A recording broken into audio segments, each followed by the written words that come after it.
Welcome to Lamenting Souls of the Past. If you are new, hear kindly. Subscribe and turn on the notification bell so you don't miss any of our story. Would also love you to tell us which country or city you are watching from, and which event in history would you want us to capture. In case you haven't joined our community, kindly do. Because interesting stories that never made it to the public has been revealed in our community platform. Let's begin our story. In the sultry, fevered autumn of 1851, the St. Louis Hotel in New Orleans hosted an event that defies every known principle of economic logic and human behavior, a macabre mystery that historians have whispered about for over a century. In the center of the rotunda, beneath the grand dome, where fortunes were traded like playing cards, a woman known only as Amara was placed on the auction block. She was described by the few surviving witnesses not merely as beautiful, but as unearthly, possessing a gaze that silenced the raucous crowd of cotton kings and sugar barons. Yet, the official auction ledger, a heavy, leather-bound volume now kept in a climate-controlled vault, tells a story that science cannot explain. According to the ink-stained pages, this single woman was sold and returned 12 times in the span of 6 short months. Each time, her price increased, and each time, the buyer returned her within days, shaken, pale, and refusing to speak of what had occurred within their walls. What dark secret could be so terrifying that the wealthiest families in the South would willingly forfeit thousands of dollars just to remove this woman from their homes? Why did the official records of St. Landry Parish suddenly go dark regarding her final sale to the state's most powerful senator? The answers lie buried in a fragmented trail of destroyed diaries, sealed court documents, and a lineage of ruin that struck anyone who dared to claim ownership of her. This is not just a story of the antebellum South. It is a chronicle of a moral haunting, a reckoning that proved that some secrets are too dangerous to be kept, and some people are too powerful to be owned. Before we open the pages of the Red Ledger and expose the truth behind the most impossible sale in Louisiana history, enable notifications and like this video. Let us know in the comments from what part of the world you are joining us to uncover this story tonight. The narrative landscape of 1851 Louisiana was a world of contradictions, where the oppressive humidity of the bayou clashed with the gilded opulence of the aristocracy. In the heart of New Orleans, the St. Louis Hotel stood as the cathedral of this commerce, a place where the scent of expensive cigars mingled with the damp, earthy smell of the river. It was here, under the soaring dome of the rotunda, that the state's elite gathered to flaunt their wealth in human terms. But the season of 1851 was marked by an anomaly that would eventually be scrubbed from the city's polite conversation. The records from that year, specifically the Ledger of Human Property Volume 4, contain a series of entries that deviate sharply from standard accounting practices. The handwriting of the auctioneer, Jean-Baptiste Mure, usually precise and flowing, becomes erratic, almost frantic, on the pages dedicated to Lot 402. The entry introduces a woman named simply Amara. There is no surname, no plantation of origin, and no description of her skills, only the notation of her physical appearance, which Muir catalogued with an unusual mix of reverence and unease. Subject possesses a constitution of rare quality, the ledger notes, but maintains a silence that unsettles the other stock. Unlike other individuals forced onto the block who showed fear or despair, contemporary accounts suggest Amara stood with a terrifying stillness. She did not weep, she did not plead. She simply observed the men bidding on her with an expression that one observer described in a letter to his wife as the look of a judge watching a hanging. This stillness was the first sign that something was fundamentally wrong, a deviation from the expected order that went unnoticed by the men blinded by her aesthetic value. The atmosphere inside the rotunda during her first sale was electric, charged with a tension that seasoned traders could not identify. The bidding war was not driven by need, but by a competitive hysteria, a desire to possess what was rumored to be the finest specimen ever brought to market. Yet looking back through the lens of history, the obsession seems almost pathological. Men who were known for their financial prudence threw caution to the wind, driving the price to astronomical heights that defied the market rates of the era. They were not buying labor, they were buying prestige. They were buying a trophy that they believed would cement their status at the top of Louisiana's rigid social hierarchy.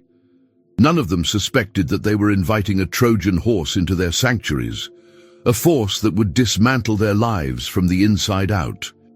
The first purchaser documented in the ledger was Henri Duguay, a cotton magnate whose fortune was as vast as it was rapidly acquired. The transaction is recorded in dry ink. Sold for $5,200 to H. Duguay. Transfer immediate. Duguay, a man known for his brash confidence and lack of superstition, reportedly laughed when a rival bidder warned him about the woman's strange demeanor. He saw only the envy in their eyes, not the warning in the silence of the room. As he led Amara away from the podium, witnesses claimed the air in the rotunda grew suddenly cold, a phantom chill that settled in the marrow of the bones despite the sweltering October heat.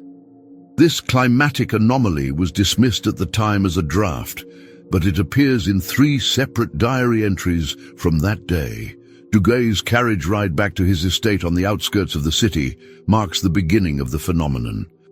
His personal journals, which survived only because they were confiscated during later bankruptcy proceedings, describe an immediate shift in the atmosphere of his household. He writes of a heaviness descending upon the rooms, a sensation of being watched even when alone. He notes that the dogs, usually aggressive and loyal, retreated to the furthest corners of the property and refused to bark. The servants, too, fell into a hushed, nervous rhythm, avoiding the new arrival not out of disdain, but out of an instinctual preservation. Amara was given quarters near the main house, a placement that signaled her status as a high-value acquisition, yet she never occupied them in the way a person occupies a home. Instead of resting or working, Amara began a behavior that would become her signature in every house she entered. She would stand perfectly still in specific rooms, staring at a particular section of a wall, a floorboard, or a piece of furniture. She did not speak. She did not point. She simply directed her gaze with an intensity that forced those around her to look where she looked. Duguay initially interpreted this as insolence or simple-mindedness. He ordered her to work, to move, to acknowledge his authority, but his commands seemed to dissolve before they reached her. In his diary, the arrogance of the master begins to crack, replaced by the confusion of a man who realizes his power has no effect on the object of his domination. On the 3rd day of her presence in the Duguay household, the silence broke. It was not Amara who spoke, but the house itself. Duguay returned home to find his wife, a woman of delicate constitution who rarely involved herself in his affairs, standing in the nursery with a crowbar in her hands. She had torn open the wall that Amara had been staring at for 48 hours. Behind the plaster and the lath, hidden in a dusty recess that had been sealed for years, was a cache of letters and a small, distinct locket.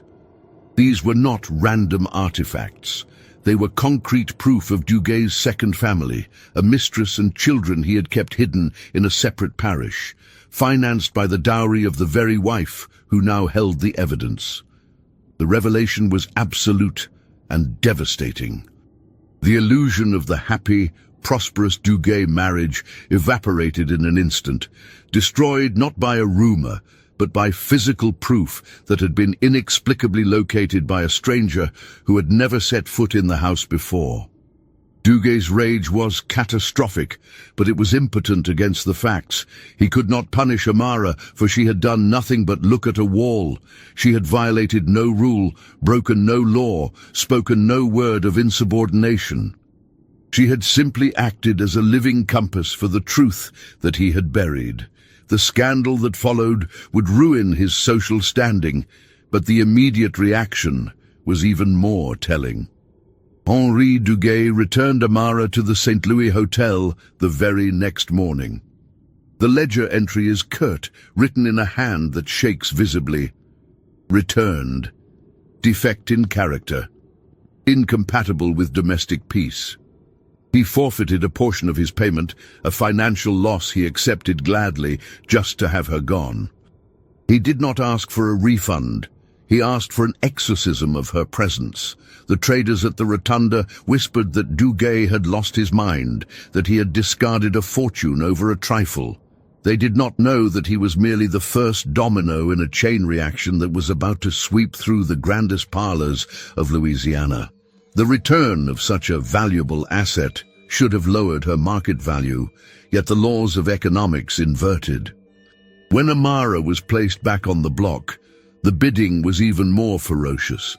The rumors of Duguay's sudden domestic collapse had spread, but perversely, they added a layer of mystique to her. The second buyer was the wealthy sugarcane planter, Louis Fontenot, a man who prided himself on his skepticism and rationalism. He believed Duguay to be a weak-willed fool and saw an opportunity to acquire a legendary beauty at a slight discount. The ledger records the sale at $5,500, a sum that raised eyebrows even among the most extravagant spenders. Fontenot took his prize to his sprawling estate upriver, confident that his iron-fisted management style would curb any defects in character. The Fontenot estate was a fortress of order, built on the backs of 300 enslaved souls and maintained with brutal efficiency. Fontenot's diary, preserved in the archives of Tulane University, documents his initial satisfaction. He describes Amara as docile, noting that she moved with a grace that elevated the aesthetic of his household. However, the tone of the entries shifts dramatically within 48 hours. He begins to complain of a miasma in the air, a sense of suffocating pressure that seemed to radiate from the woman's presence. He notes that she refused to sleep in the quarters assigned to her, choosing instead to stand in the center of the manicured rose garden, staring fixedly at a patch of disturbed earth beneath an ancient oak tree. The staff, sensitive to the unseen currents of the plantation, gave Amara a wide berth. They whispered that she walked with the old spirits, that she was not entirely of this world. Fontenot dismissed these superstitions with the contempt of a man of science, but he could not ignore the behavior of his own family. His youngest daughter, a child of 6, began to speak of the crying baby in the garden, a sound she claimed to hear only when she stood near the silent woman. The distress of the child, coupled with the unnerving stillness of Amara, began to erode Fontenot's patience.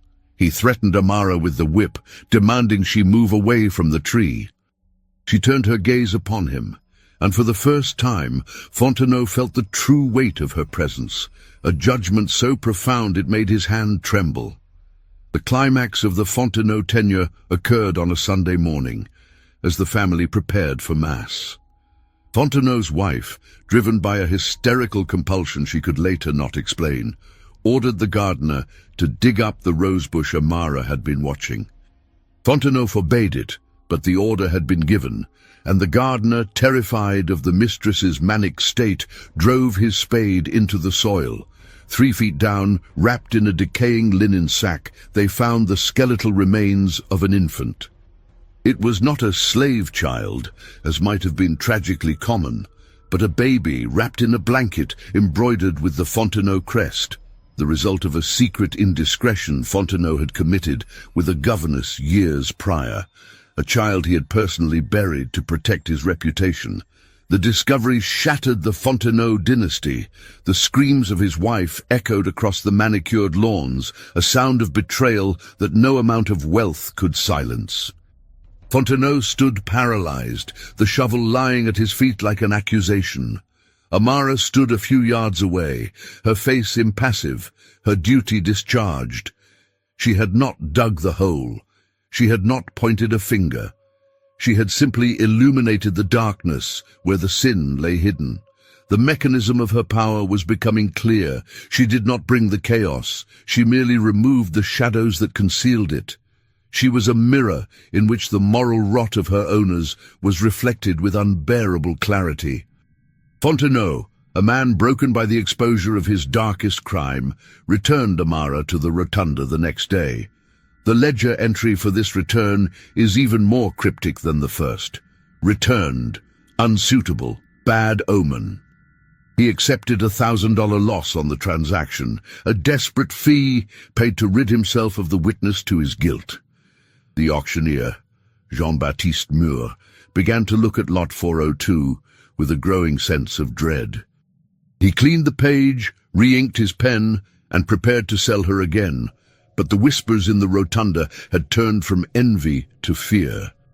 Yet, greed is a powerful anesthetic.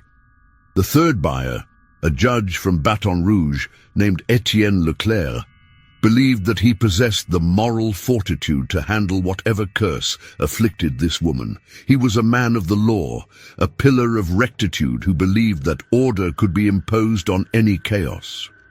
He purchased Amara for $5,800, convinced that the previous owners were simply men of weak conscience. He brought her into a home that was a temple of legalism, where every book was balanced and every rule was followed. But Judge Leclerc had forgotten that the law and justice are not always the same thing, and his house was built on a foundation of legal fictions. Amara's time with the Leclercs was the shortest of all. She lasted only 2 days. She did not stare at a wall or a garden. She stood in the judge's private study, her eyes fixed on the heavy iron safe where he kept his most sensitive documents. The judge found her there in the middle of the night, standing like a statue in the moonlight. He ordered her out, but she did not move. Enraged, he reached for his pistol, but before he could escalate the violence, his own son entered the room. The young man, curious about the strange woman's fixation, asked his father what was in the safe. The question hung in the air, heavy with a sudden, terrible intuition. The following morning, the judge's son, driven by a suspicion he could not articulate, stole the key and opened the safe. Inside, he found not money but a forged will, the document that had disinherited his cousins and diverted the family fortune to his father. The judge had stolen his legacy with the stroke of a pen, and the proof had been sitting in the iron box for a decade, silent, until Amara's gaze made it scream. The confrontation between father and son was violent and final. The judge was exposed as a fraud, his reputation as a man of honor decimated by a single piece of paper. Amara was returned to the auction block within the hour. The judge did not even speak to the auctioneer. He simply left her there and fled the city. The pattern was now undeniable. 3 families, 3 secrets, 3 ruins. The legend of Amara had transcended the gossip of the rotunda and entered the realm of folklore. She was no longer just a woman. She was a curse, a wandering conscience that could not be bought, only rented at the cost of one's soul. And yet the line of buyers did not diminish. It grew. By November 1851, the Red Ledger begins to look less like a sales record and more like a catalogue of social demolition. The entries accelerate, becoming a blur of transactions that span the breadth of Louisiana's aristocracy. A shipping magnate from Algiers buys her on a Tuesday and returns her on a Friday, after his wife discovers receipts for a secret gambling debt that had leveraged their entire fleet. A plantation owner from Pointe Coupée holds her for a week, only to have his entire labor force stop working in a spontaneous act of passive resistance that ends only when Amara is removed from the property. In each case, the chaos is preceded by her silence and her gaze. The accumulation of evidence from this period is staggering. Court records from 5 different parishes show a spike in divorce filings, disinheritance suits, and sudden bankruptcies that correlate perfectly with the dates of Amara's residency. Letters between the wives of these prominent men, preserved in dusty attics and historical societies, reveal a terrifying consistency. They speak of the Lady of the Ledger not with hatred, but with a strange, trembling awe. She does not sleep, one wife wrote to her sister. She stands in the hallways like a ghost of judgment. My husband cannot look at her, and because of that, I know he is hiding something. The sheer statistical impossibility of her returns began to attract attention beyond the circle of buyers. The auctioneer, Mure, tried to hide the pattern, using different aliases for her in the catalogue. The Nubian Beauty, the Silent Pearl, the St. Landry Gem. But the buyers knew. They recognized her not by her name, but by the stillness that surrounded her. The price continued to rise, driven by a perverse logic. If she destroyed the man before you, it was because he was weak. If you could tame her, if you could endure her presence without collapsing, you would prove yourself the ultimate patriarch, the man with no sins to hide. This hubris fed the cycle. A timber baron bought her and lost his business when a hidden stash of illegal contracts was discovered behind a painting she wouldn't stop looking at. A fiercely religious deacon bought her and was defrocked when his private journals, filled with blasphemous doubts and vices, were found under the floorboard beneath her feet. The evidence was irrefutable. Amara was a catalyst for the revelation of truth. She was a biological agent of transparency, introduced into a society built entirely on lies, repression, and the polite concealment of atrocities. The physical toll on Amara herself is never mentioned in the official sales documents, but private letters from house servants tell a different story. They describe her as growing thinner, her eyes burning with an increasing intensity, as if the burden of the secrets she was unearthing was consuming her from within. She was a vessel for the trauma of an entire state, absorbing the sins of her masters and reflecting them back with a blinding luminosity. The servants treated her with a reverence usually reserved for religious icons, leaving offerings of food and water that she barely touched. To them, she was not a slave. She was an avenging angel sent to balance the scales. The chaos reached such a fever pitch that the auction house considered banning her sale. Muir penned a letter to the city council asking for guidance on a property that seems to possess a malignant influence on the commerce of the city. He suggested she be sold out of state, sent north or to the Caribbean, anywhere far from New Orleans. But the council, comprised of men who were as arrogant as they were wealthy, refused. They argued that banning her would be an admission of superstition, a sign that the white elite feared a single enslaved woman. They demanded she remain on the block, a challenge to their own power. It was during this period of frenzied commerce that the nature of the secrets began to shift. Initially they were domestic, infidelities, thefts, lies, but as Amara moved through the highest echelons of power, the secrets became darker. She began to uncover crimes of blood, murders disguised as accidents, disappearances labeled as runaways, land thefts ratified by corrupt judges. She was moving closer to the rot at the core of the system, spiraling inward toward a truth that threatened not just individual families, but the legitimacy of the state itself. The Red Ledger shows one final entry before the ultimate sale. A wealthy widow, Madame Lalaury's cousin, purchased Amara in a bid to have a companion. It was the only time she was sold to a woman. The arrangement lasted 6 hours. The widow returned her the same afternoon, screaming that Amara had stood by the fireplace where the widow's late husband had died, staring into the flames. The widow, who had inherited everything, could not bear the implication of that gaze. She forfeited the entire purchase price, fleeing the rotunda as if pursued by furies. By December, Amara had been sold 12 times. She had destroyed 12 reputations, ended 4 marriages, and triggered 3 criminal investigations. She was the most dangerous object in Louisiana, a human bomb waiting for a detonator.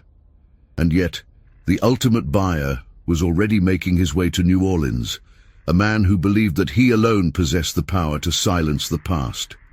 He did not want a servant, he wanted to bury a memory. Amidst the swirling rumors and rising panic, a man of science attempted to rationalize the phenomenon. Dr. Julien Fortier, a Creole physician renowned for his studies on the nervous constitution of the enslaved population, requested permission to examine Amara during one of her brief interregnums at the hotel. His private casebook, a leather-bound volume filled with precise anatomical sketches and clinical notes, offers the first and only medical perspective on the woman who was terrorizing the aristocracy. Fortier approached the examination with the skepticism of a positivist, convinced that the curse was a mass hysteria induced by superstition and guilt. Fortier's notes from November 14, 1851, describe his initial encounter. "The subject presents no physical abnormalities," he wrote. "Heart rate is slow, remarkably steady, no signs of fever, palsy, or mania. Her gaze, while direct, does not suggest the vacuity of the feeble-minded, but rather a hyper-awareness that is clinically disquieting." He attempted to engage her in conversation, to test her cognitive faculties, but she remained mute. It was only when he placed his hand on her shoulder to check for muscle rigidity that he recorded a strange physiological reaction. Upon contact, the subject's skin temperature appeared to drop, and I experienced a sudden, inexplicable vertigo, accompanied by a fleeting visual disturbance, a sensation of seeing smoke where there was none. Dr. Fortier, shaken but determined, formulated a hypothesis that was radical for his time. He posited that Amara was not the source of the chaos, but a passive reflector. In a letter to a colleague in Paris, he theorized, "It is my belief that this woman possesses a nervous sensitivity so acute that she acts as a mirror to the subconscious anxieties of those around her. She does not know their secrets, she merely resonates with the physiological suppression of their guilt. The men who buy her are not afraid of her, they are afraid of the reflection she offers. She is a biological divining rod for the concealed conscience." This mirror theory explains the specific nature of the events. Amara did not lead the wives to the hidden letters or the buried bodies. She simply gravitated toward the source of the tension in the house. When a man suppresses a crime, he creates a psychological void, a point of immense stress. Fortier argued that Amara was naturally drawn to these voids, standing near the physical evidence because that was where the psychic pressure was highest. She was not a witch. She was a symptom of a diseased society. Fortier's investigation took a darker turn when he began to interview the families who had returned her. He noted a common medical symptom among the patriarchs: acute insomnia, tremors of the hands, and a pronounced aversion to their own reflections. The men were suffering from what Fortier termed moral collapse. Their physical health deteriorated rapidly after owning Amara, as if the effort of maintaining their lives against her silent interrogation physically exhausted them. One former owner, he noted, had clawed his own eyes out in a fit of madness, screaming that he could still see her looking at him. The doctor's notes also reveal a disturbing detail about Amara's physical state. Despite being sold and moved repeatedly, despite being fed the meager rations of the auction house, she showed no signs of fatigue or malnutrition.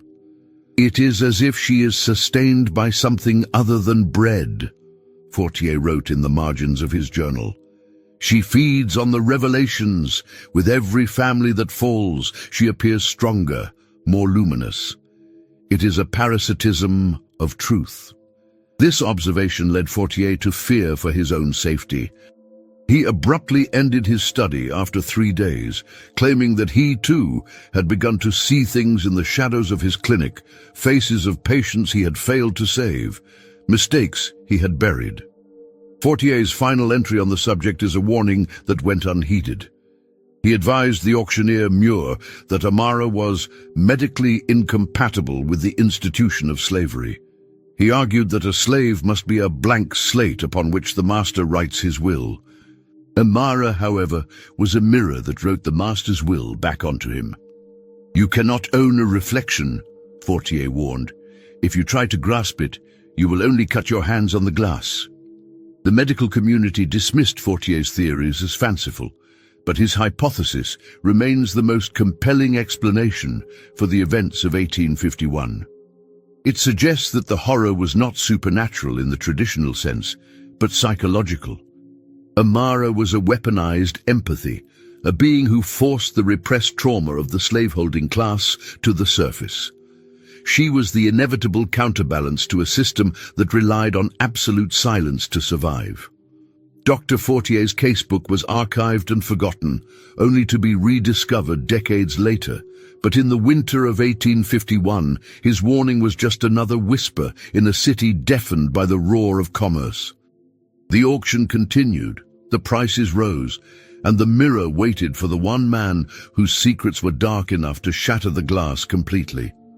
By December, the impact of Amara's presence had migrated from the ledgers of men to the parlors of women. The social fabric of Louisiana's elite, usually woven tight with protocol and decorum, began to fray. A network of correspondence between the wives, daughters, and sisters of the parish patriarchs reveals a shift in the narrative. To the men, Amara was a liability, a curse to be expelled. But to the women trapped in marriages defined by silence and deception, she became something else, a dangerous fascination. They began to call her the truth teller. The letters of Madame Delphine, a prominent socialite whose husband had narrowly avoided buying Amara, serve as a chronicle of this fracture. "The men are terrified," she wrote to her cousin in Natchez. "They speak of her as a witch, a demon. But I have seen the way the women look at her when she passes in the street. It is not fear in their eyes. It is hunger. They want to know. They want to know where the money goes, who the children in the village resemble, why the study door is always locked. She holds the keys that we have been denied." This whisper network transformed the market dynamics. Women began to subtly pressure their husbands to acquire Amara, feigning interest in her beauty or her domestic potential, while secretly hoping she would unlock the skeletons in their own closets. It was a high-stakes game of domestic espionage. To bring Amara into the house was to invite ruin, but for many women, the truth was worth the price of the estate. They were willing to burn down their own golden cages just to see what was hidden in the ashes. The fracture deepened along racial lines as well. The enslaved women of the households, the cooks, the maids, the nurses, formed their own conduit of information. They knew the secrets long before the white wives did, but they possessed no power to reveal them. Amara became their avatar. When she stood staring at a wall, the house servants would silently ensure that the mistress of the house accidentally entered the room at the right moment. It was a silent coalition of the oppressed, a coordinated effort to dismantle the master's house using his own purchase as the battering ram. The social season of 1851 collapsed under this tension. Balls were cancelled. Dinner parties were affairs of paranoid silence. No one knew who would be the next to fall. The Amara effect had created a climate of suspicion where every glance was interpreted as an accusation. Husbands began to view their wives as potential enemies, and wives viewed their husbands as strangers. The foundational trust of the patriarchy that the women would accept the lies necessary to maintain their lifestyle was broken. In the churches, the sermons began to address the spirit of discord plaguing the parish. Preachers railed against the sins of curiosity and the demon of division. urging their flocks to return to the ordained order. But the pews were filled with people who had seen the truth, and platitudes could not put the genie back in the bottle. Amara had proved that the divine order was a facade for human corruption. The spiritual authority of the church, which had long sanctioned the system of slavery, was being eroded by the revelation of the sins it protected. One particularly telling incident involved the wife of a wealthy banker who, after Amara exposed her husband's embezzlement of church funds, stood up in the middle of Sunday service and walked out, followed by her 3 daughters. It was a public rejection of the social contract. The banker was ruined within the week, but the image of his wife's departure lingered, a symbol of the women choosing truth over status. The records from this time show a spike in legal filings for separation of bed and board, a rare and scandalous step in 1851. The women were emboldened. The presence of Amara had given them a weapon, a precedent that the truth could be uncovered. Even after she left a household, the change remained. She left behind a legacy of scrutiny. The blindfold had been removed, and it could not be retied. As Christmas approached, the tension in New Orleans was palpable. The city was holding its breath, waiting for the final act. The red ledger lay open on the auctioneer's podium, lot 402 listed one last time. The community was fractured, the families divided, and the stage was set for the entry of a man who believed he was immune to the consequences of his history. Senator Leonidas Thorne was coming to buy the truth-teller, and he intended to silence her forever. On December 20th, 1851, the final sale of Amara took place, an event documented not just in the auction ledger, but in the political columns of the New Orleans Picayune. The buyer was Senator Leonidas Thorne, the Lion of St. Landry, a man whose political influence stretched from the bayou to Washington, D.C. Thorne was the archetype of the Southern power broker, wealthy, ruthless, and outwardly unimpeachable. He purchased Amara for the unprecedented sum of $8,000, a figure that silenced the room. But Thorne did not buy her for labor, nor for prestige. He bought her to break the legend. Thorne's motivation is laid bare in a letter to his campaign manager, written the night before the auction. "This superstition has gone on long enough," he wrote. "The fools of this city are frightened by a slave woman's stare. I will purchase her, I will break her spirit, and I will show these cowards that power resides in the will of the master, not the whims of the property. By Sunday she will be scrubbing my floors. By Monday the legend will be dead." It was an act of supreme arrogance, a public challenge to the curse that had claimed his peers. Thorne took Amara to Belle Terre, his vast plantation isolated in the swamps of St. Landry Parish.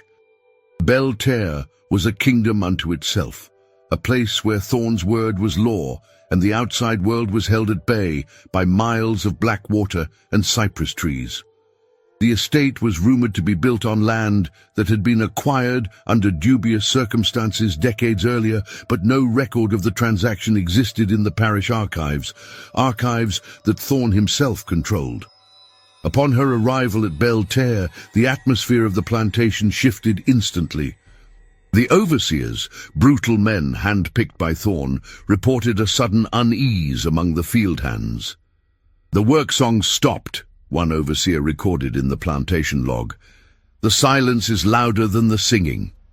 Thorne, determined to prove his dominance, ordered Amara to serve dinner in the main dining room on her first night. He invited his political allies to witness his triumph. The dinner was a disaster of historic proportions. Witnesses recounted that as Amara poured the wine, she stopped behind the chair of the parish sheriff, a key ally of Thorne's. She did not pour, she simply stood. The sheriff, a man known for his violent temper, began to sweat profusely. He choked on his food, gasping for air as if an invisible hand were crushing his throat. He fled the table, knocking over his chair. Thorne, enraged, ordered Amara to leave, but she turned her gaze on him. For the first time, The senator felt the cold fire that Dr. Fortier had described. The irrefutable evidence of Thorne's vulnerability came 2 days later. Thorne found Amara standing in the ruins of an old sharecropper's cabin on the edge of his property, land that was supposedly fallow. She was staring at the ground. Thorne ordered her dragged away, but the spot she had marked could not be ignored.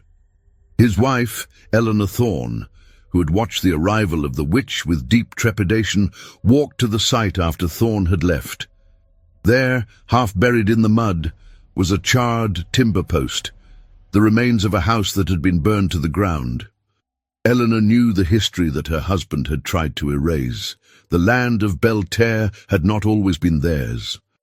It had belonged to the Cavalier family, a clan of free people of color who had farmed the rich soil for a generation before Thorne arrived. They had disappeared overnight in 1825, their land absorbed into the Thorne estate by a sale that no one had witnessed. The charred timber was the physical proof of the fire that had consumed them. Thorne's reaction to Amara's presence was not the guilt of the previous owners. It was the fury of a predator exposed. He realized that Amara was not just a passive mirror. She was a pointer. She was guiding the eyes of the living to the graves of the dead. The sheer specificity of her knowledge, locating the exact site of the Cavalier homestead in 1,000 acres of swamp, was impossible, unless she remembered. The impact on Thorne was rapid deterioration. His journals from this week show a descent into paranoia. He began carrying a pistol in his own home. He fired the overseers, believing they were conspiring with the woman. He stopped sleeping. The Lion of St. Landry was being hunted in his own den, not by a pack of wolves, but by a silent woman who refused to look away. The irrefutable evidence was no longer just a ledger or a letter. It was the land itself, crying out against him. The collapse of authority at Belterre was total and swift. By the 4th day, the plantation had ceased to function as an economic unit. The enslaved population, sensing the shift in power, engaged in a silent mutiny. Orders were misunderstood, tools were lost, gates were left open. The hierarchy of fear that Thorne had meticulously constructed was dissolving because the source of the fear had shifted. The master was afraid, and his fear was contagious. The domestic sphere collapsed first. Eleanor Thorne, a woman who had spent 20 years perfecting the art of willful ignorance, crossed the Rubicon. She stopped sharing a bed with her husband. Instead, she began to spend her days in the sewing room where Amara had been confined. The servants reported hearing Eleanor talking for hours, not interrogating, but confessing. She spoke of the nightmares she had endured, the screams she had heard years ago and pretended were the wind. Amara listened, her silence acting as a vacuum that drew the poison out of Eleanor's soul. The collapse extended to the staff. The head housekeeper, a formidable woman named Sarah who had served the Thornes for decades, stopped enforcing the senator's rules. She unlocked the pantry, she allowed the field hands extra rations, and most dangerously, she allowed Amara to walk freely through the house at night. Thorne found himself a prisoner in his own library, the only room where he felt safe, drinking heavily and drafting legal documents to have Amara committed to an asylum. But the most significant collapse was internal. Thorne's political network began to fracture. The sheriff, humiliated at the dinner, refused to return to Belterre. The judge who ratified Thorne's land deals sent a messenger claiming illness. The senator's power relied on the projection of invulnerability, and Amara had pierced that armor. Without his allies, Thorne was just a man with a stolen farm and a guilty conscience. On December 24th, Christmas Eve, the tension broke. Thorne, in a drunken rage, attempted to strike Amara with his cane in the hallway. Sarah, the housekeeper, intercepted the blow, an act of defiance punishable by death. But Thorne did not strike her. He froze. Standing behind Sarah were his wife, his 2 daughters, and the entire house staff. They formed a wall of silent resistance. It was a visual representation of his absolute loss of authority. The patriarch stood alone against the women of his world, and they were no longer afraid of him. Thorn retreated to his study, locking the door. The sound of the lock clicking shut was the death knell of his reign. He was no longer the master of Belterre. He was an occupier in a hostile territory. The authority had transferred to the collective, to the coalition of women who had found their courage in the reflection of Amara's eyes. That night, the house was silent, but it was not asleep. The women were moving. The collapse of the old order had created the space for a new action, a desperate gambit to end the tyranny once and for all. The documents record that candles burned in the sewing room until dawn. They were not sewing clothes. They were stitching together a revolution. In the early hours of Christmas morning, the pivotal discovery was made, not by chance, but by direction. Eleanor Thorn, guided by a gesture from Amara, went to the attic of the main house. There, hidden inside the lining of an old military greatcoat that had belonged to Thorn's father, she found the Cavalier deed. It was the original Spanish land grant given to the Cavalier family in 1790, a document that proved their legal ownership of the land Belterre stood on. But wrapped inside the deed was something far more damning, a handwritten confession by Thorn's father, dated 1825. The old man, perhaps fearing divine judgment in his final days, had written down the truth of the acquisition. He detailed how he and his son, Leonidas, had set fire to the Cavalier cabin while the family slept inside. He listed the names of the victims: Pierre Cavalier, his wife Marie, and their 7 children. The note ended with a chilling postscript. The youngest child, a girl of 5, ran into the swamp. We could not find her. We assume the gators took her. The realization hit Eleanor with the force of a physical blow. Amara was not a stranger. She was the girl who ran. She was the survivor of the massacre that had founded the Thorn dynasty. She had not been bought by Thorn. She had returned to the scene of the crime. Her entire journey through the auction block, her silence, her unearthly patience, it was all a long, circuitous road back to this specific house, to this specific coat, to this specific truth. The document changed everything. It transformed the conflict from a domestic dispute into a criminal conspiracy involving murder and grand larceny. It proved that Senator Thorn was not just a cruel master, but a murderer and a usurper. The title to the land was void. His fortune was illegitimate. Every dollar he possessed was fruit of the poisonous tree. Eleanor showed the documents to Sarah and the daughters. The women looked at the yellowed paper, then at the senator's study door, then at Amara. The mystery of her impossible nature was solved. She was not a supernatural entity. She was a witness with a perfect memory, waiting for the moment when the evidence could be found. Her power was the power of the survivor. The discovery presented a terrifying dilemma. To reveal the documents was to destroy the family, to plunge them all into poverty and scandal. But to hide them was to become complicit in the massacre. Eleanor looked at her daughters, then at Amara. The choice was between the comfort of a lie and the ruin of the truth. Amara did not pressure her. She simply stood by the window, watching the sun rise over the swamp that had hidden her for 25 years. Eleanor made her choice. She took the documents and placed them in a waterproof oilskin pouch. She was done protecting the name of Thorn. The source had been found, and now it had to be weaponized. While Eleanor plotted in the attic, Senator Thorn was making his own plans in the study. His personal diary, the final entry dated December 25th, 1851, reveals the cold calculation of a man backed into a corner. "The situation is untenable," he wrote in his sharp, angular script. "The woman knows. I see it in her eyes. She is the Cavalier whelp. I should have hunted her down in the swamp myself 20 years ago. She has turned my own house against me. There is no selling her now. She is too dangerous to let live. She is a contagion. Thorn outlined his plan with forensic detachment. He would stage a hunting accident. He would take Amara into the swamp under the pretense of punishing her for an infraction. There, deep in the cypress groves, he would end the threat.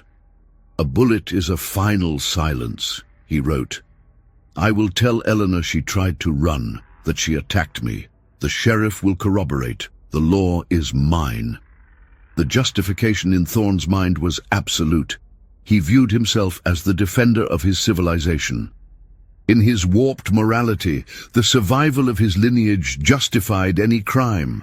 Amara was not a human being to him. She was an existential threat, a flaw in the ledger that needed to be erased. The entry ends with a chilling resolve. "At dawn, I will correct the error." But Thorn had underestimated the intelligence network of his own household. Sarah, who had been listening at the door, heard the click of the gun being loaded. She relayed the information to Eleanor. The timeline had collapsed. They could not wait for the courts or the slow grind of justice. If Amara was still in the house at sunrise, she would be dead. The decision for decisive action was immediate. The women formed a plan that relied on the very invisibility they had been forced to endure. They would not fight Thorn physically. They would dismantle him bureaucratically and socially before he could pull the trigger. They would use the Night of the 7 letters. Eleanor wrote 7 identical letters, attaching copies of the confession and the deed to each. She addressed them to the governor, the bishop, the editor of the Picayune, the federal marshal in New Orleans, and 3 of Thorn's greatest political rivals. The plan required 7 riders to leave the plantation simultaneously in different directions. Thorn could stop 1, perhaps 2, but he could not stop 7. The suspense of that night was agonizing. The house was a powder keg. Thorn sat in his study, drinking courage for the murder he planned to commit. Upstairs, the women prepared the packages. Outside, the stable hands, alerted by Sarah, quietly saddled the fastest horses. It was a conspiracy of the righteous. A unified front of white and black women, servants and mistresses, working together to save the life of the one woman who had saved their souls. The most poignant document of the entire saga is not a diary or a deed, but the testimony of the stable boy, young Marcus, given to a federal inquiry years later. He described the scene at 3:02 a.m. on December 26th. The moon was high, he testified. The mistress Eleanor came down to the stables herself. She didn't look like a rich lady that night. She looked like a soldier. She handed us the oilskin packets and said, "Ride like the devil is chasing you, because he is." As the riders thundered out of the gates, the noise woke Thorn.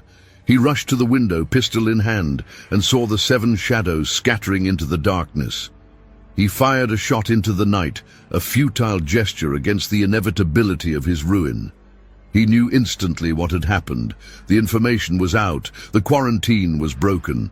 Thorn ran to the sewing room to kill Amara immediately, abandoning the pretense of the accident.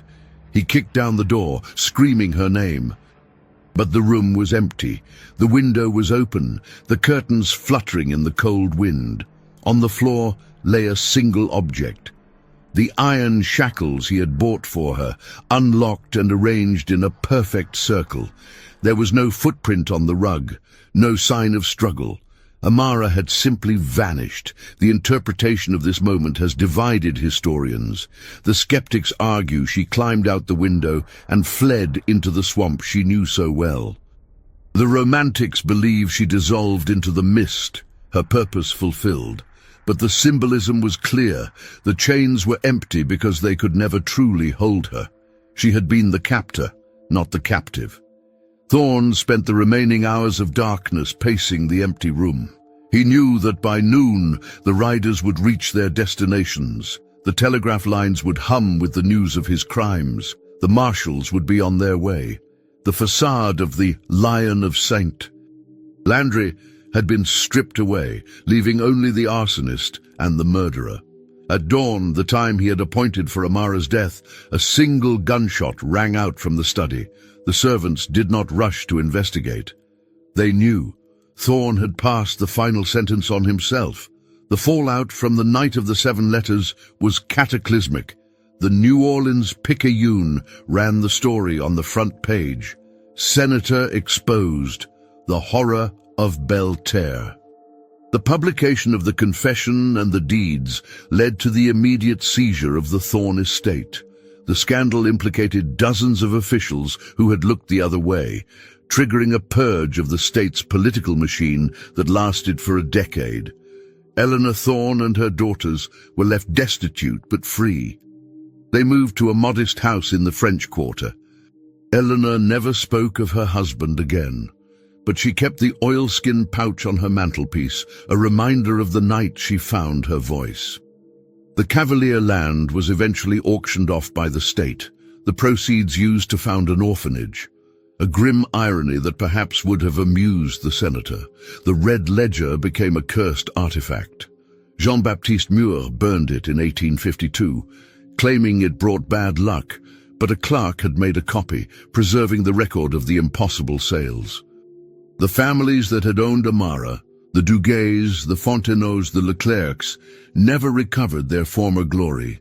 They carried the stain of the Amara curse for generations, their names synonymous with hidden shame. But the most lasting consequence was the legend of Amara herself.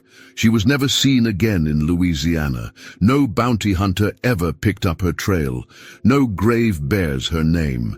She became a ghost story told to children, a warning that the truth has eyes and can walk through walls.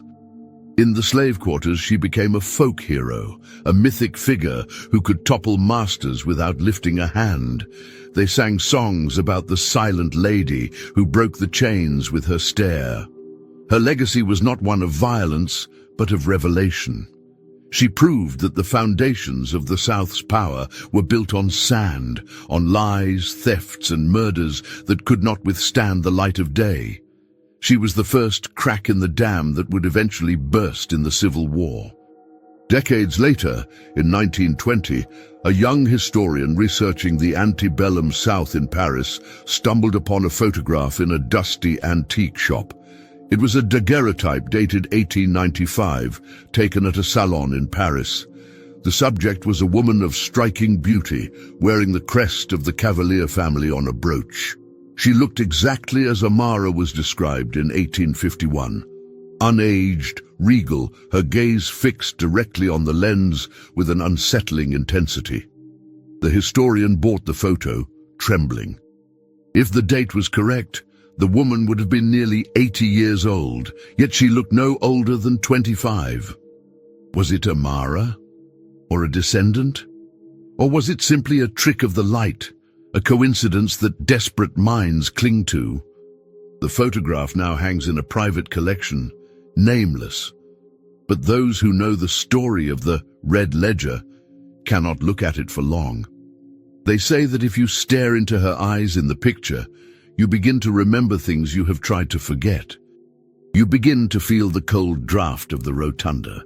You begin to worry about the secrets in your own walls. Amara vanished from the records, but she never truly left. She exists in the silence that follows a lie. She exists in the fear of the powerful when they hear a floorboard creak. The impossible secret was not that she was sold 12 times. It was that she was never really for sale at all. She was the bill coming due, and somewhere perhaps the ledger is still open. History is filled with empty shackles and burned diaries, fragments of truth that survive the fires of those who try to erase them. If you believe that justice is a force that transcends time and that the past is never truly dead, join our community. Hit the like button and share this video with someone who needs to know the truth. The archives are deep, and we have only just begun to dig. See you in the next investigation.